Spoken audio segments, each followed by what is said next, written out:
I'm Chelsea. Eva. Hillary. Okay, and I don't think I got myself, but I'm Jeanette, and we are gonna read our speeches and do our Q&A for this week.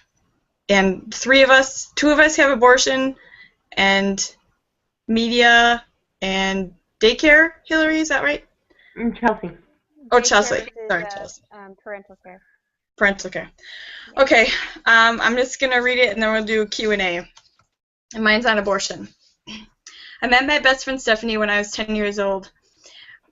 She and I did what all best friends do. We called each other on the phone, we had sleepovers, and most importantly, shared everything, our crushes, hopes, and our dreams. In high school, she had missed several days of school. I tried calling, but no answer. I talked to your younger sister at school, and she told me that Steph was sick. After school, I drove over to her house. She was upstairs in her room, lying in her bed. She had been crying. I came in and sat down and waited. I waited until I could understand what she was saying. The whole story came tumbling out.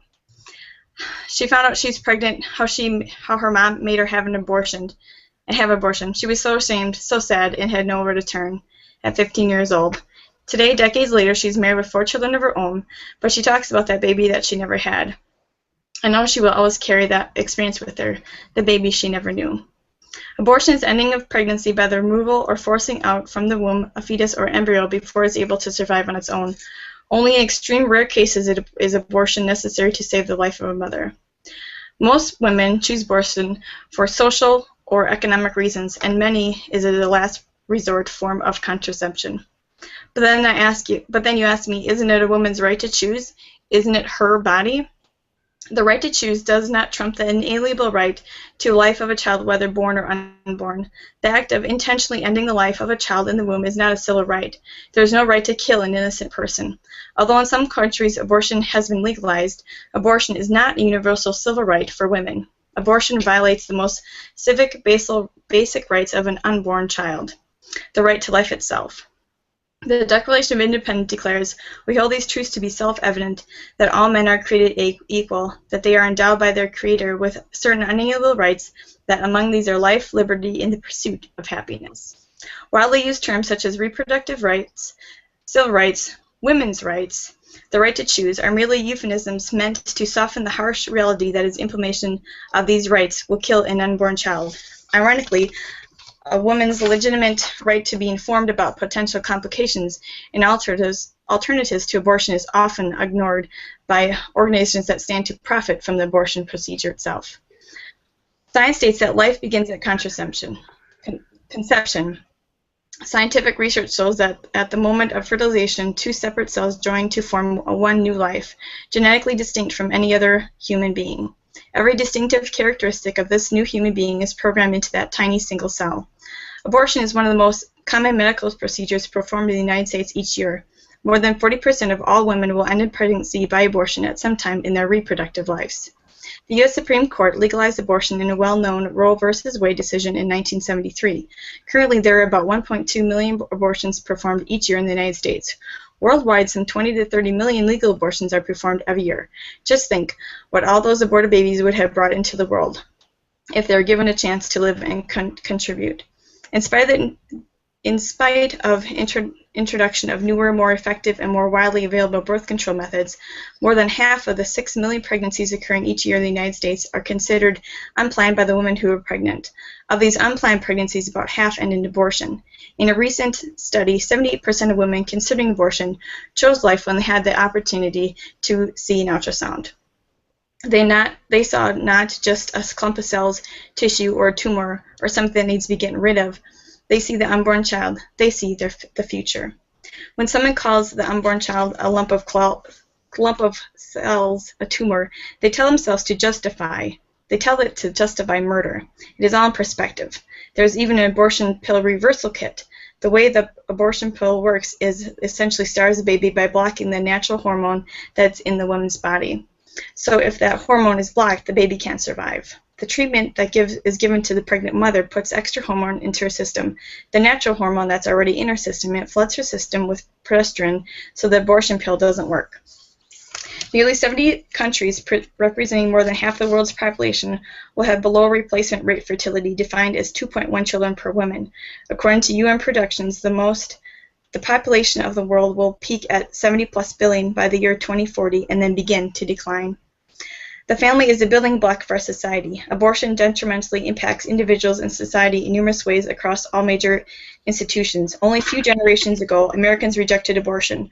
Abortion has been generally considered to be criminal or immoral act subject to legal punishment and/or social disapproval in the vast majority of civilized cultures. Worldwide fertility rates are in decline, and several countries are experiencing population implosions, meaning there is not enough people being born to support their economies to provide for their aging populations. In some nations, governments are now providing financial incentives for women to give birth to children. The general expectation is that the population age structure is bound to become much older, and the proportion of the population above age 60 increases rapidly. There will be growing pressure towards following measures: increasing the age mean of retirement, decreasing the pension benefits, or increasing the individual contributions to the system, with the alternative of having a huge deficit in the pension fund. We can help our culture, our society, by protecting those who cannot speak for themselves. We should build our country. On February 12, 2015, an Oklahoma State Legislative Committee has approved a groundbreaking pro-life bill, HB 1721, that would ban dismemberment abortions that tear babies limb from limb. Doctors who perform certain types of abortion in Oklahoma would face up to 2 years in prison under the bill that has been cleared by the House Committee. The House Public Health Committee voted 8-3 on the Oklahoma Unborn Child Protection from Dismemberment Abortion Act. Supported by the National Right to Life Committee, the bill would outlaw abortions in which doctors use forceps or other medical devices to dismember a living fetus in the womb. This, I believe, is one step in the right direction. If we are not going to abolish abortion, we should have more legal restrictions in place in every state, such as mandatory waiting periods, requirements to inform women about potential complications and alternatives to abortion, parental consent in the case of pregnant minors, regulations mandating safe clinic conditions, restrictions as to which of pregnancy abortion is allowed, bans on partial birth abortions, and a mandatory ultrasound. We need these laws and policies to protect every citizen, born and unborn. Abortion is our society devaluating life at one stage, which makes it easier to devalue life at any other stages of life. The quality of life standard lets others decide whether or not life should be ended, which puts other people at risk, such as children, the elderly, adults, and children with terminal illness and physical or mental handicaps. Abortion affects not only just the woman who had the abortion, but affects the community, the state, and the nation. It undermines our culture by taking away those that will later contribute. What can you do today? You can contact your state representative or senator. Tell them how you feel. Sway them in your favor. Educate yourself, and let others hear your voice. The Declaration of Independence declares we hold these truths to be self-evident, that all men are created equal, that they are endowed by their Creator with certain unalienable rights, that among these are life, liberty, and the pursuit of happiness. We all have the right to live. Why is it legal to end the life of an preborn human? That's it. Any questions? Yeah, I do have a question, actually. Okay, so that pill that you were talking about, was that the one that's considered, it's called the morning after pill? Is that what it's called? Yeah, it's the abortion pill. Okay, because I've always wondered what that was. I've heard about it, but I never quite knew what it did, and that's horrible. Yeah, it blocks the, it's, with birth control being so readily available, like you can walk into Walgreens or a gas station and buy condoms. Or if you're not already on the pill, as a female, you still need to protect, if you're not married and you're having sex, you still need to protect yourself from STDs. And like the amount of money spent on a condom or birth control or like a pill or something like that, in retrospect, is paying for an entire pregnancy and a child for like the rest of your life is minuscule cost compared to buying a condom. Yeah, that's sad. And then you won't have to, like, abortion is very emotional. Like my friend, it's been decades and she still talks about that. That was horrible. It took her years to get over that. Her grades went down, she suffered mentally, she was depressed, that's all she thought about. It just consumed her, and I can't imagine how anybody else could have an abortion and be flippant about it, you know? It's a big step. I had a question about the law that you said was passed in Oklahoma. Mhm. Was it a law that was passed that said that doctors can not perform abortions in a certain way, or Right. It's basically they go in with like a big forceps with claws at the end, and they basically tear the baby out while the baby is alive. so they didn't ban it like you can only do it first like between the first trimester. They just said you can't use these You implements to can't do it. you can't do that abortion at all. You can't. You have to use. There's several ways they abort babies, and one of them is that one. Basically they're tearing the baby out just by ripping its arms and legs and crushing its skull to get them out of the body. Yeah. And so you can't do that anymore. It's it's going to the Senate now. Yeah. Hopefully it will be passed here soon. But yeah, that's one of the ways that. So there are other ways to abort the baby at the same stage, but not those that way. So okay. And in there, there's you can take the abortion pill. You can go in and get like a D&C. You can go to D&E depending on how far along you are. And there's the limb from limb that they go in and just basically rip the baby out. I don't understand why there's so many different ways to abort a baby. And there's also called salting, where they the saline solution. Yes, the saline solution one. They do that as well. I don't know why they have so many ways to abort a baby, or why would you want to abort a baby at all? But what really shocked me is how many unplanned pregnancies there are, and how many people use an abortion as a last kind of form of contraceptive. Like, if you're having sex and you're not using protection, that means you're trying to get pregnant. But also, on the other hand, cultures use sex as a means of entertainment or enjoyment, I guess. Entertainment or enjoyment. And they're thinking about the here and now and not tomorrow or next week or next month at all. Well, it's just like, don't do the crime if you don't want to do the time. Like. Right. Yeah. How is it considered anything different? Like, if you go commit a crime somewhere else, okay, then they're going to make you do the time whether you decided, oh, I don't want to do this anymore or not. Okay, Right. well, you should have thought about that before you did the crime. Mm-hmm. So if you're going to have sex and get pregnant, you can't do that now. Sorry. It just, I don't know. It just doesn't make any sense to me. Well, it really gets me is like when 60 years ago in our country, nobody had premarital sex.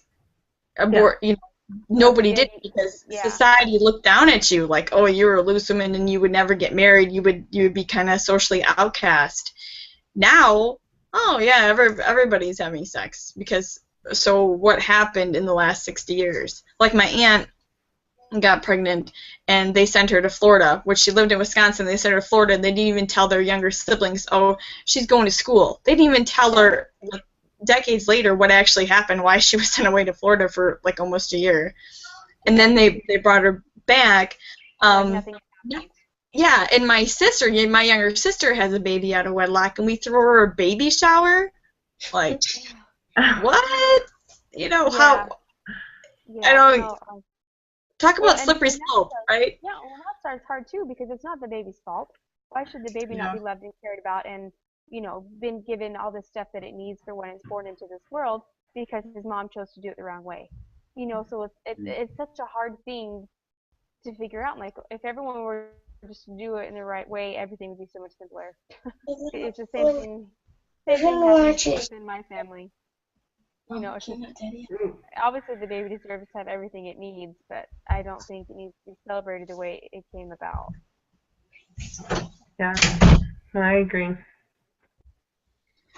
Good job. Thanks.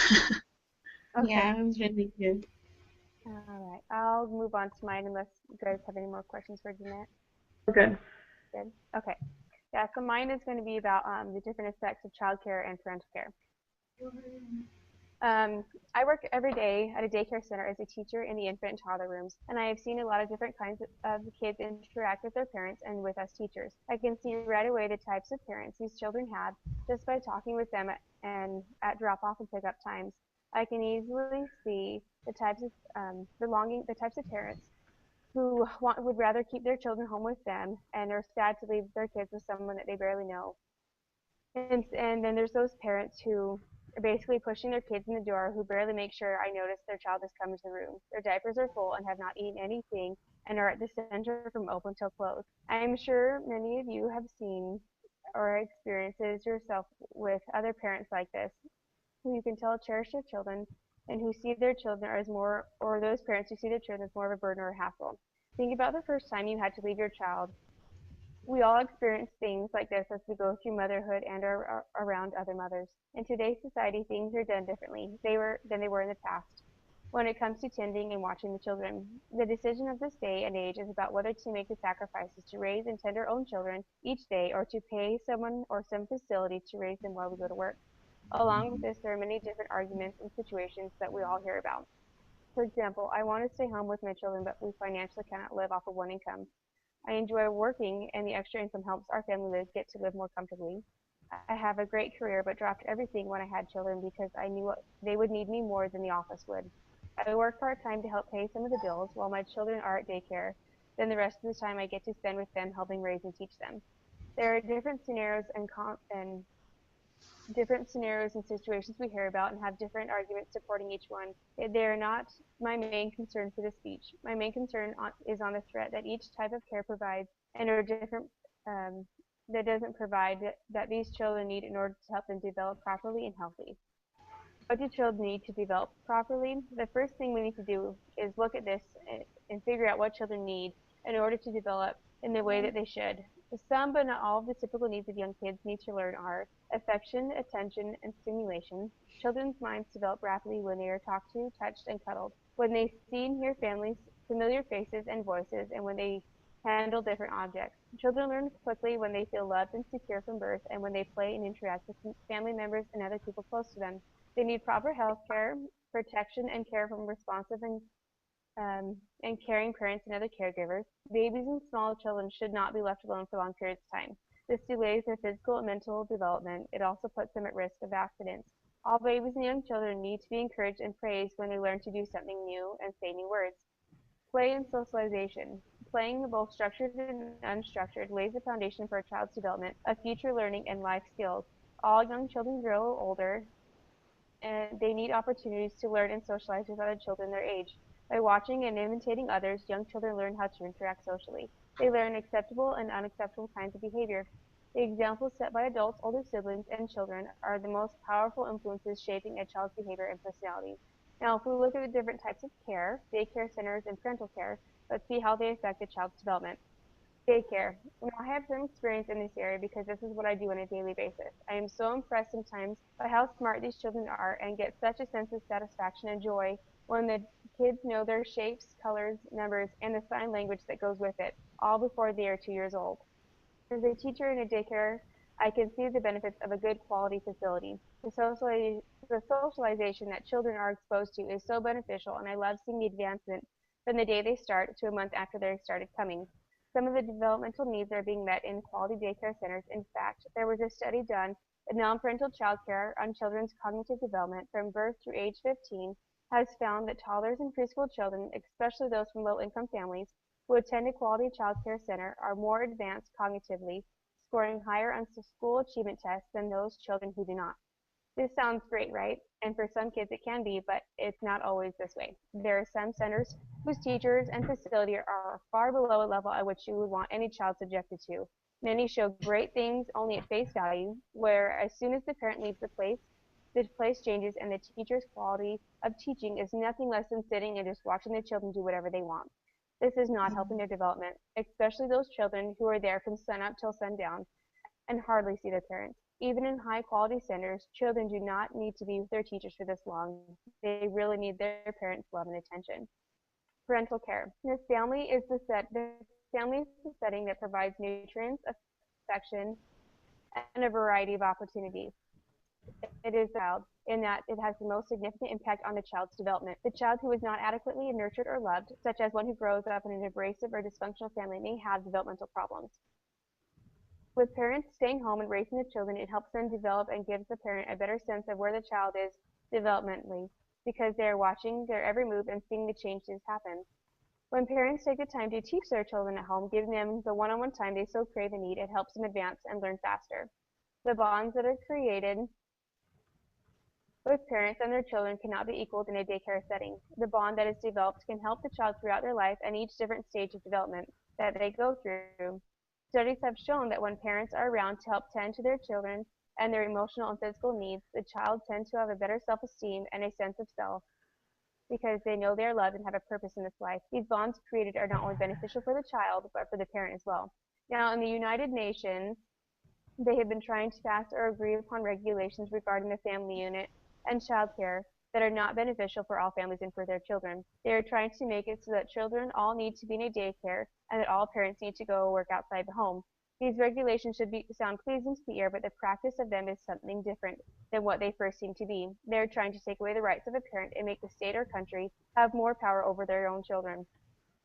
When these are put into practice, the effects will be seen in the children growing up this way. It takes away the rights of the parent and child and gives them to the country or state. This will be developmentally crucial to the children and their families as a whole. Therefore, while looking at this research and evidence, it is clear to see that when it comes to children's developmental needs, there needs to be a balance of parental care and quality daycare centers. The rights of parents need to stay intact and not be taken away, otherwise it will be harmful for families. When parents have children, their needs become first, and the parents should do all in their power to help them develop and grow healthy and perform as good members of society with every chance to succeed. If this means that sometimes they have to go to a daycare center, then make sure that they're at a quality one that with high quality education and developmental practices and that they're no longer than needed. It is good to keep their time there under 20 hours a week. This allows the child plenty of time to gain the benefits of a daycare center and the benefits of parental care. Overall, giving the children quality experiences to help them develop in a way that will best help them throughout their life. Oh, very good. Good job. So what you're saying is, as ideally, the mother should work part-time so that the child would have the social benefits of being in daycare, but also have the benefits of being taught by mom or dad at home. Well, yeah, basically, but also it's just mainly the developmental needs of the children need to be met, whether it is, I mean, I definitely feel that children should not be living in a daycare center because that is not beneficial. Wholly, it's not. They may be gain some benefits, but they're lacking in the other areas. So if it comes down to a parent deciding that they're able to keep their children at home, I do think that they should do things that help them get that socialization that a daycare would provide. So if you're not sending them to a daycare, then take them to do the group activities with other friends' children and stuff like that. Because when kids are around other kids their age, it helps with socialization and other developmental stuff. And make sure you're actually teaching your kids at home. Because there's sometimes parents may just let their kids kind of do whatever and make sure they're okay, but or sit down with them, teach them things, numbers and shapes, letters, that kind of stuff. Or because in daycares that's what they do, or at least in the ones where I've worked at, that's the things that they're doing, and it really does help the kids, but being mothers are irreplaceable, essentially, if so I honestly think that if you can do both at home, you should, but there are those situations in this life where you can't. Sometimes the mom has to work in order to help provide for the family because the husband can't do it on his own. So in those cases, I think the kids can still turn out okay developmentally if you try to balance the amount of time that they are at a daycare center. I've heard of a lot of parents who the husband will try to work nights, so the wife will work. The wife will work nights, husband works days or whatever, so that the child has a parent at each time, or the amount that they're at a daycare is very small compared to how much hours they're with a parent and so forth. So I think essentially what I am saying is that leaving your kids at daycare only at daycare is not beneficial. They need more parental care than they do a daycare setting. Okay. So in the beginning of your speech, you said that, or some parents don't even know your name. Is that what you? I mean, you didn't say that, but that's kind of what you're getting at, right? You would be surprised. There have been times where I have, I'm doing something with a group of kids, and I turn around and another child is standing there right at the door, and the parent is gone. So like open the door, shove them in, and shut the door Yep, and leave. yep. I hear the door close. I turn around, and their child is just standing there with all of their stuff in their hand. What? Yeah, horrible, horrible. Mm. And and the facility that I work at is very, very, I would consider it very high quality. It's accredited. All these things like it's very, very clean, cleansing. We were really strict about sticking to the curriculum. Things like that, and making sure the kids have enough time to play and socialize and learn. And we're on a food program, make sure they're given healthy. It's not just like mac and cheese every day. So it's like it's a good center. And but it's just like it doesn't necessarily, you can't do everything. A daycare cannot do everything, even if it's a good daycare center. It's just Wow. it definitely, you have the parents. It's on the parents mostly. And I've seen so many times where we're teaching these kids all these good things, and then they go home and nothing is happening at home, and so they come back and it's just like gone. It's like you have to start all over. Yeah, that's And called Monday morning, right? Because I yeah, worked in daycares where you work all week, and then yeah, the kids, you come home, they come back on some Monday, and you're thinking, what happened to everything I taught you? Like it's like yeah, they forgot it in like 2 days because they weren't getting, you know, yeah. The Well, I mean, reinforcement. It wasn't and thankfully I reinforced. have, yeah. yeah. Well, I think I have seen so many good parents as well. I mean, I've seen a lot of scary ones, but I've seen a lot of really good ones who you can tell are working with them at home, and then you see them come to daycare and they're helping the other kids. And I'm talking, these kids aren't even two yet. Like, and I can see them like talking to the other kids and like tending to the other kids' needs. I'm like, okay, you can tell the parents that are doing things with them at home and the parents that are not. Mm. It's very interesting, to be honest. It really is. So do you think like the people that I know that like the both mom and dad work, even members, even church members, and I know like half and half non-members and half just regular people, non-church members. Mhm. The mom works in from what I can see, so they can have a nicer, like a bigger house, have like a nicer car, go on nicer vacations. It's like the extra stuff, not necessarily paying for Just the bills. the Thank you. bills. Like if you're paying for bills, then maybe you should have a smaller house. Like that's just Mhm. what I think. Like aren't the Yeah. kids more like the kids are only going to be young once? Don't Mhm. you think that you should raise your own children? I'm Yeah. just saying. Or at least want to. And that's what I find really sad, because there's been what really gets to me the most is when the parents flat out tell me that they today is their day off. So they're leaving the kids with me so that they can go take a nap, so they can go get their nails done, whatever else. And I'm just like, your kid is with me 5 days a week, and you finally get to have a day off, and you don't want to spend it with your own kid who's Oh, who's 2 years old. You would rather just that's drop them back sad. off to me so that you can go have some personal time. That's what breaks my heart the most. And I can't, I can't say anything. But I'm just like, you should be ashamed of yourself. Like, I mean, I'm with your kid all day long, and I see, yes, your no kid is perfect, but I see all the funny, cute, goofy things that they do all day long. Why would you not want to have that on your day off? I When just, I worked I don't know. when I worked in daycare, I was in the baby room or the toddler room, and if the child like took their first steps, or if they stood up for the first time or said their first word, we weren't able to tell that to the parent. We had to wait for them.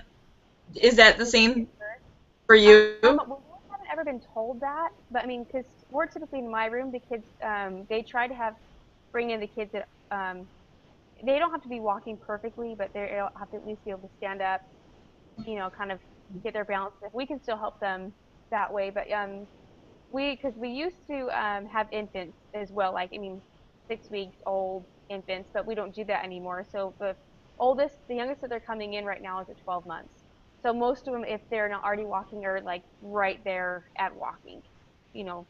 So we haven't really been told like you can't tell them things. They encourage us to say, oh my gosh, like this is what they did today, and sometimes we'll take pictures and print them out for them, and little things like that and stuff. So thankfully, I don't have to do that because that would be really hard for me. Not telling them like, oh my gosh, you wouldn't believe what they did today. But I don't know. Yeah, there's good experiences and bad experiences working at a daycare. Yeah. Oh my goodness. Good job, though. That was a really good way to sum it up. Yeah. Thanks for the question. All right, Hillary. Hey. All right, yep, Hillary, you're on.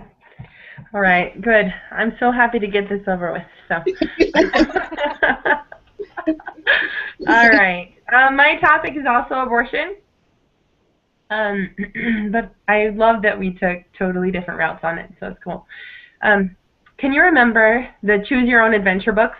My siblings and I loved those books as kids, and with each step of the journey, you were given choices.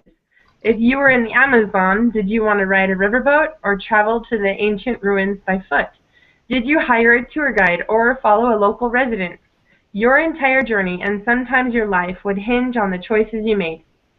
While choosing your own adventure can give readers a heightened sense of appreciation for thinking through their decisions, the decision I'm going to talk about today is far more important than anything these books covered, and it requires thought, research, and a life or death choice. In 1973, Roe v. Wade was a landmark decision by the United States Supreme Court legalizing abortion. This decision deems that constitutional rights apply only after birth. Hence, abortion does not breach a person's right to life. States cannot regulate first trimester abortions, regulate but not ban second trimester abortions, and can ban third trimester abortions. Since that time, more than 57 million abortions have taken place in the United States alone. 57 million lives were snuffed out before they even had the chance to begin. Dr. Landrum Shettles served as an attending obstetrician gynecologist at Columbia Presbyterian Medical Center in New York for 27 years. Shettles, a pioneer in sperm biology, fertility, and sterility, stated, "I oppose abortion. I do so first because I accept what is biologically manifest, that human life commences at the time of conception, and second because I believe it is wrong to take innocent human life under any circumstances. My position is scientific, pragmatic, and humanitarian.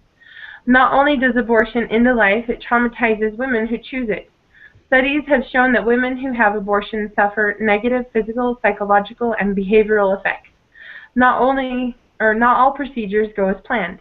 A woman's cervix, uterus, and other abdominal organs could be punctured, which may cause uncontrollable bleeding and may require emergency surgery to repair the damage. Sometimes it may lead to a hysterectomy. Pelvic inflammatory disease can be caused by bacteria entering the body during or after an abortion and can spread from the cervix to the uterus, fallopian tubes, and the ovaries.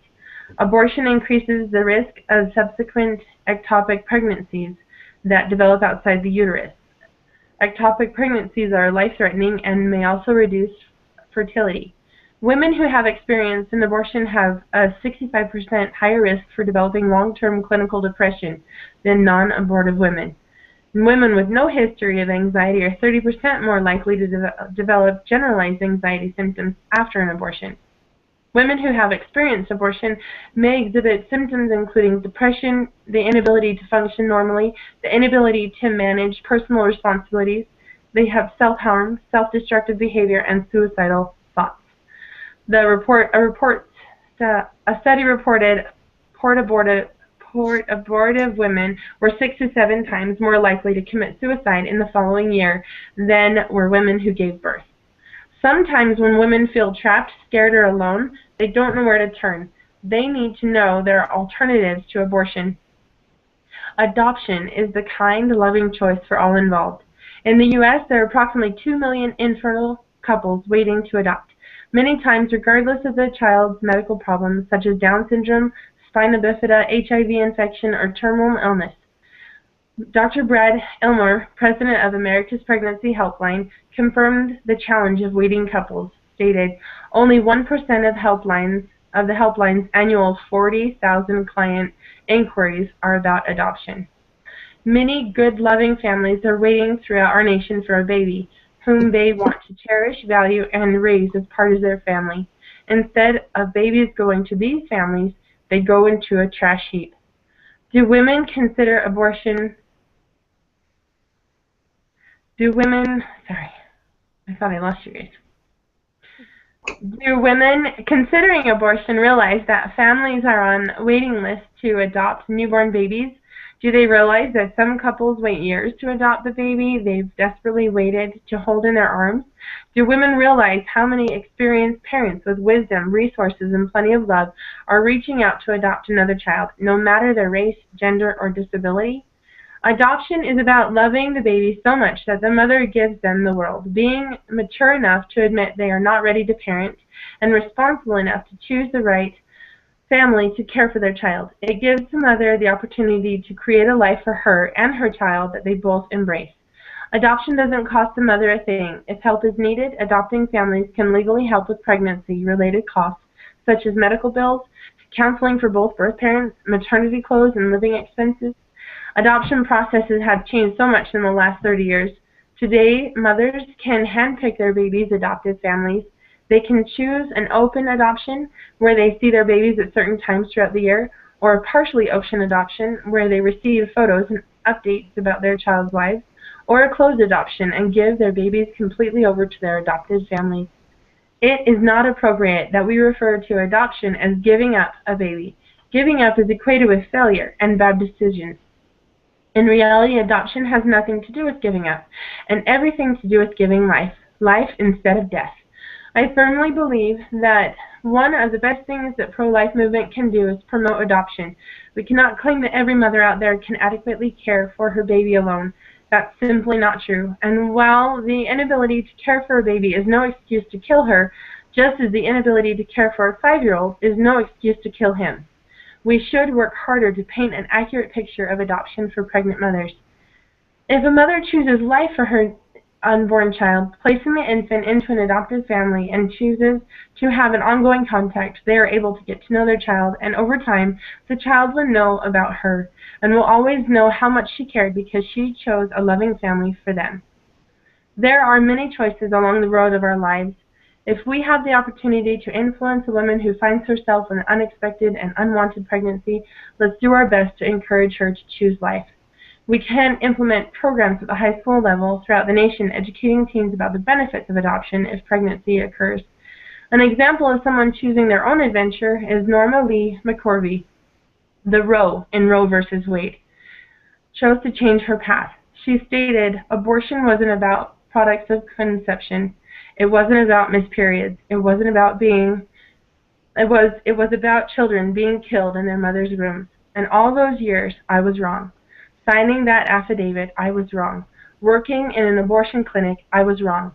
No more of this first, second, or third trimester stuff. Abortion at any point was wrong." It was so clear, painfully clear. We should choose to change our path as a nation. Roe versus Wade should be overturned. Thank you. All right, very good. That's really good. So see, I love it how yours and I's are so different. It's awesome. Yeah. That is really cool. It was good, but yet it helps, like strengthen each other's too. Yeah. Jeanette gave her experience of her friend and how it harmed her, and then yours just confirmed it. It was like we had the research behind it, and then we had a personal experience. It was really cool. It was like Well, I had no idea that the Roe in Roe versus Wade, she never had an abortion. She had 3 children. She's never had an abortion, and she is now fighting for pro-life. Really? Yeah. I didn't know that either. That's It's incredible. I mean, she had a really tough upbringing and stuff, but she really has since changed her attitude and her mindset about everything. She just is amazing. In fact, she took something to the Supreme Court in 2005 to try and overturn her own Roe versus Wade. And it was amazing. It's amazing that she did it. Yeah, she brought a petition to the Supreme Court in 2005 called McCorvey versus Hill, arguing that she had standing to do so as one of the original litigants in the case Roe versus Wade. Huh. Yeah, but her petition was denied. Oh. Isn't that amazing? I mean, it was about her, and she can't do anything about it now. Wow. That was very So good. anyway, yeah, do you have any other questions? Any questions? Good. Questions for me? Nope. I think Jeanette covered most of everything else, so it's kind of nice. What makes you wonder if we were like all did abortion, how we would personally, like, you know, approach the subject, because we're all different and we would approach it so we'd like cover everything on the one subject. True. Anyway. All right, Eva, your turn. Okay. Sweet. Okay.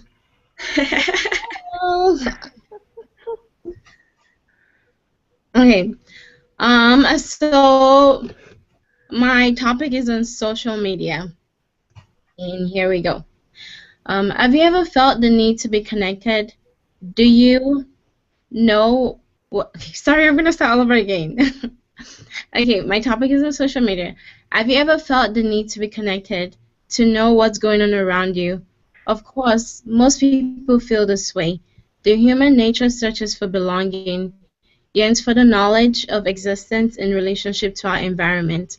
People all over the world can be so separated by time, distance, and events, but yet still stay connected through a specific medium.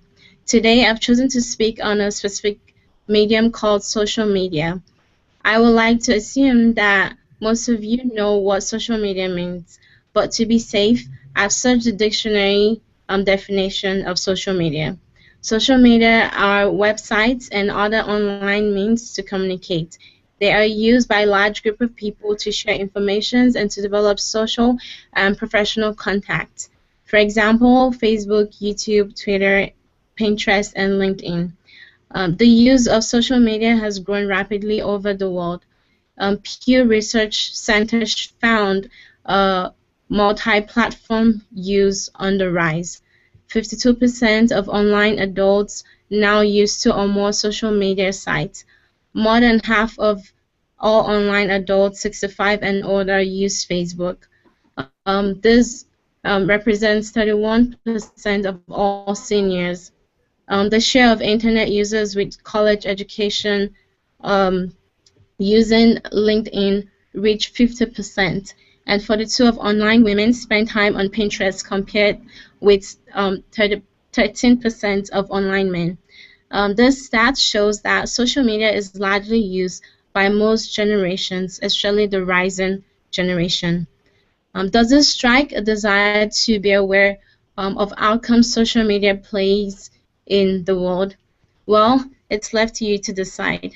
How we use social media influence the outcomes and effects in today's world.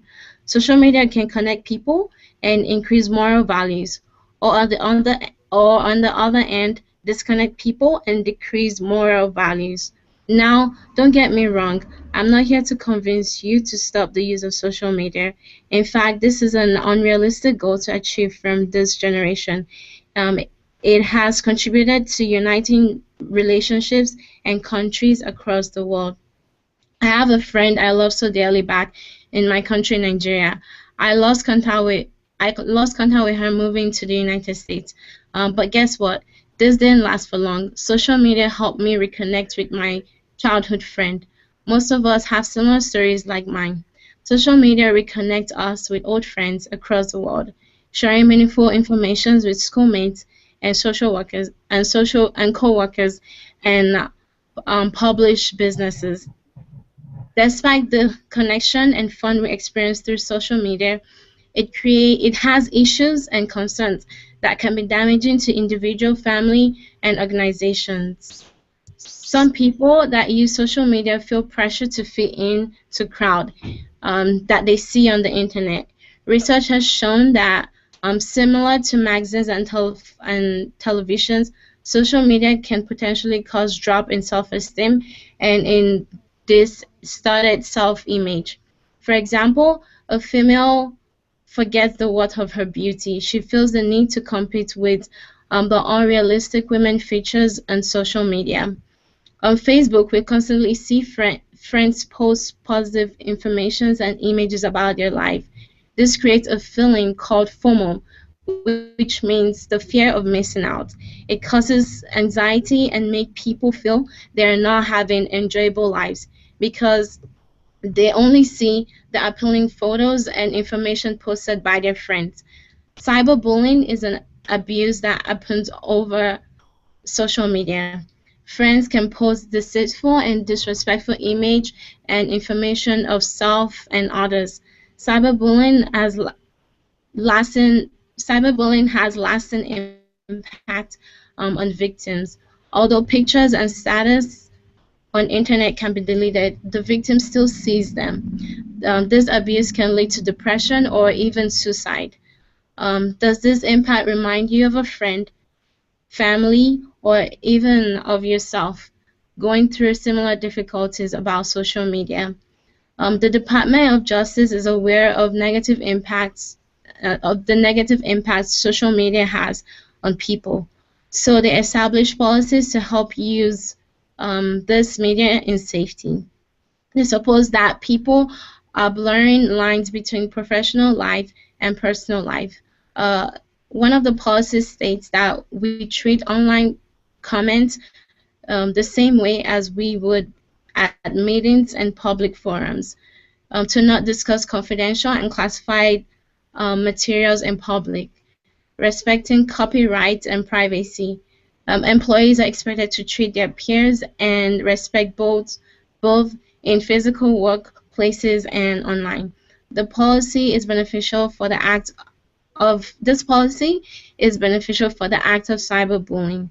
When citizens respect this policy, the act of bullying is reduced, reputation is not damaged, respect for others and selves will increase.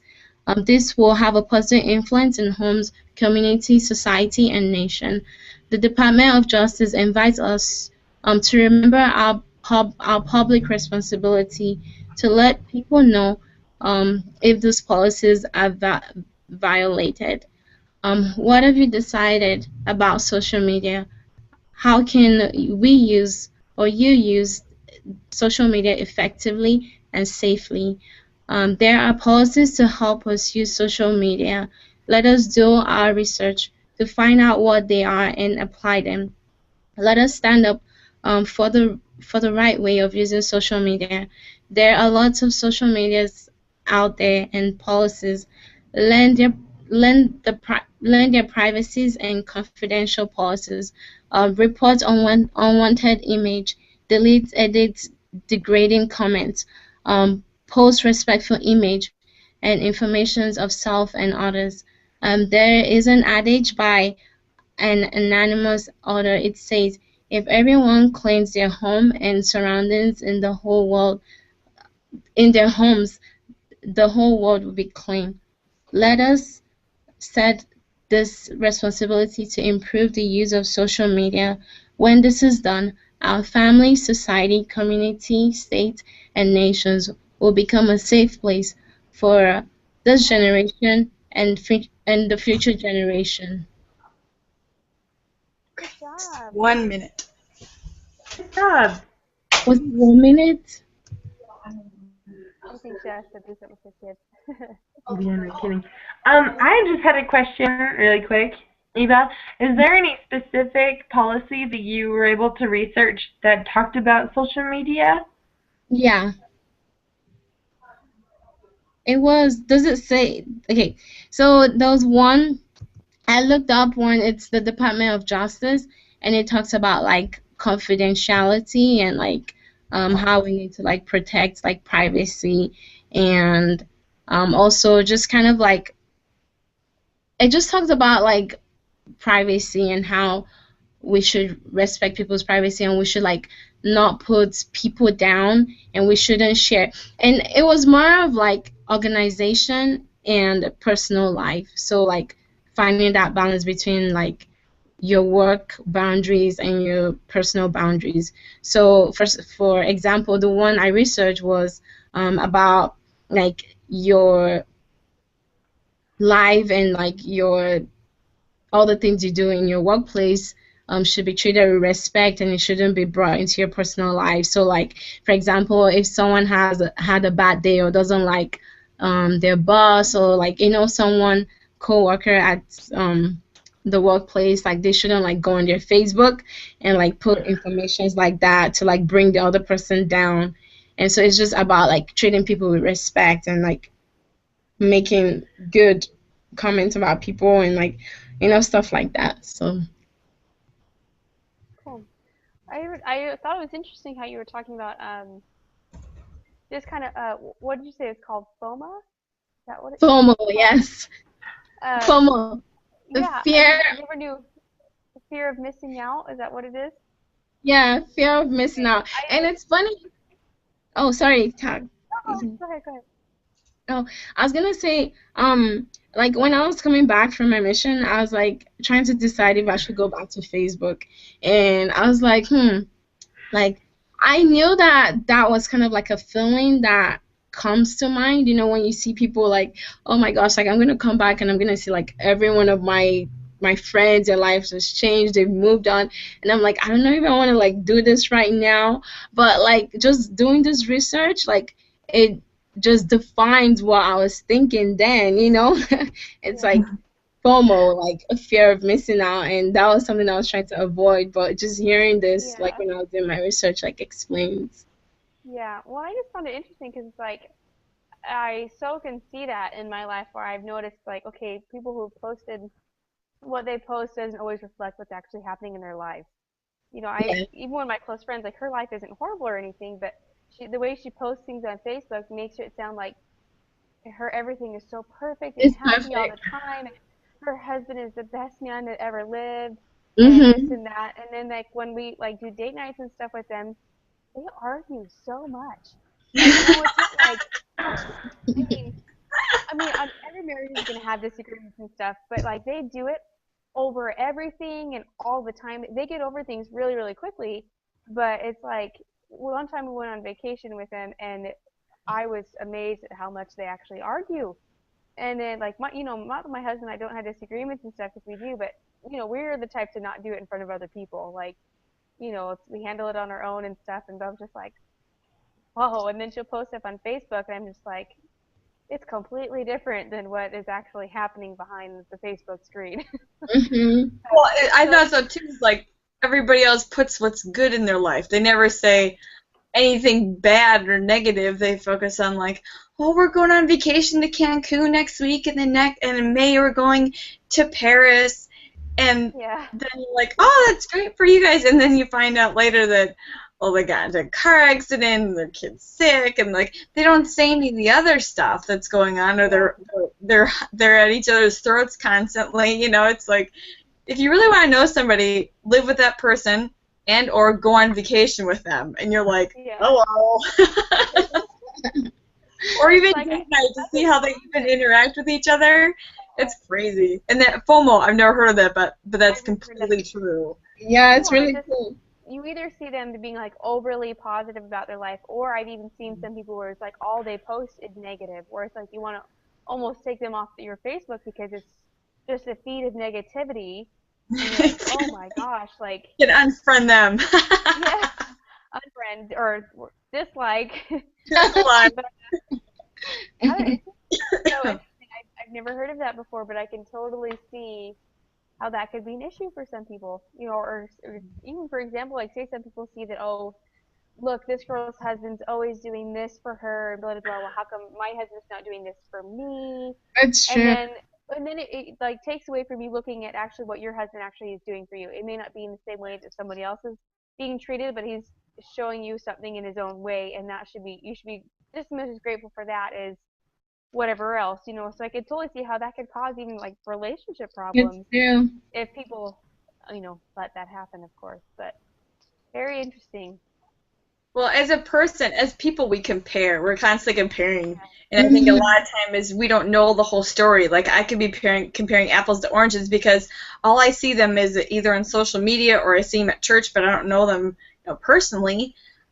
There's so much that we don't know, but we're comparing our weaknesses to their strengths a lot of time, and we get down on ourselves or our husband or our kids or, my kids in, piano and they have this recital and that's, blah, blah, blah, but that's all you know. You don't know, well, every day of the week they're yelling at their kid, practice the piano, practice the piano. It's you just don't know everything, and then it just gets down on yourself, So. Yeah. Very good, guys. It's true. Any other question? No. That's all I have. You did a good job. Yeah, you did a good job. You Everybody all did did a a good good job. We're awesome. Good job, ladies. Go fill out those evaluation forms so we can get those turned in. Yay. Yes. And everybody will be done. So, all right. Okay, so we have like 3 people